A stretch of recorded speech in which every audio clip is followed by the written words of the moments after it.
I hope you're all keeping safe and well. I'm going to try and answer your questions as best I can, so let's get on with them. Definitely Dick Whittington, probably because I was involved in the whole process from the auditions right through obviously to the performances, and it was lovely to be so involved from the word go. All of the music was really high energy, which made my job wonderful, and obviously in Dick Whittington I was given the opportunity to choreograph a tap routine which was in the show, so that was definitely a highlight for me.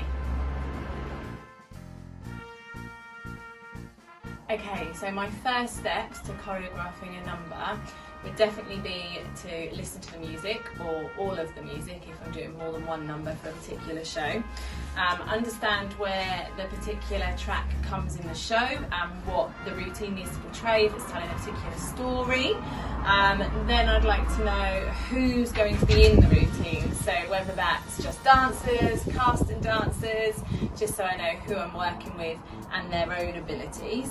And then usually that equates to me dancing around my living room on my own like a crazy lady, making lots of notes, coming up with lots of different ideas, and then I'll take those to the studio, try them out on the dancers. Obviously if they've got some special skills like they can flip or they can trick, then I'll try and include that to show them off as well. And then piece everything together really. Sometimes I bounce off the dancers and get new ideas, and we'll experiment with those and maybe tweak things, but usually it all begins with me listening to the music and dancing around my lounge and brainstorming really. Oh, that's a hard question. Well, it's always great to have the most current songs because obviously the younger audience will enjoy them because they'll know them and they're familiar with them. But then it's also really nice to have a variety of genres and a variety of songs to cover all generations, because our audiences are, very mixed. But for me, as long as it's something cheesy, something up-tempo and jazzy that can involve lots of jazz hands, then usually that's the kind of song I would like in a panto.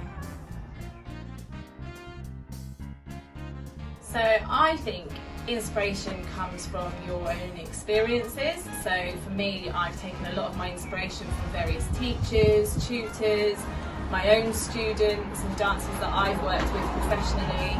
I also love going to the theatre and listening to lots of different music which generate different ideas and things.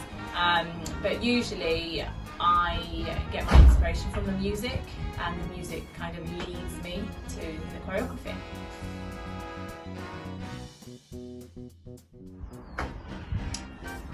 So I started my dance training when I was 3 years old at a little school called Barbara Ann School of Dance in Lee Park Havant, where I'm originally from.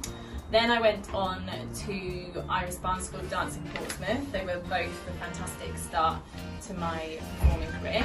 And then at age 12, I was really lucky to get a scholarship to Stoneland School of Ballet and Theatre Arts in Hove.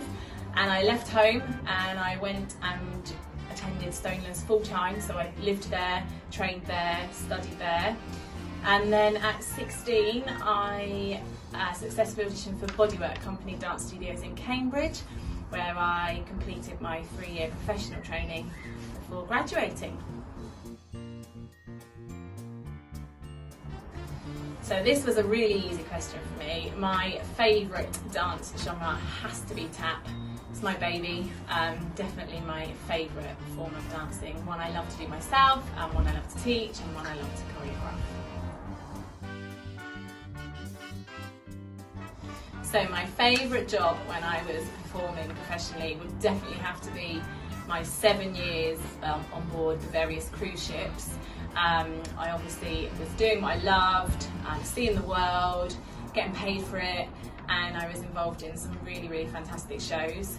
And there's probably two actually. My second most favourite would have been when I was auditioned successfully for the new opening of the Grand Lisboa Casino in Macau, China, and I was part of the Crazy Paris performance in the casino as part of the group and a soloist, so that was very exciting.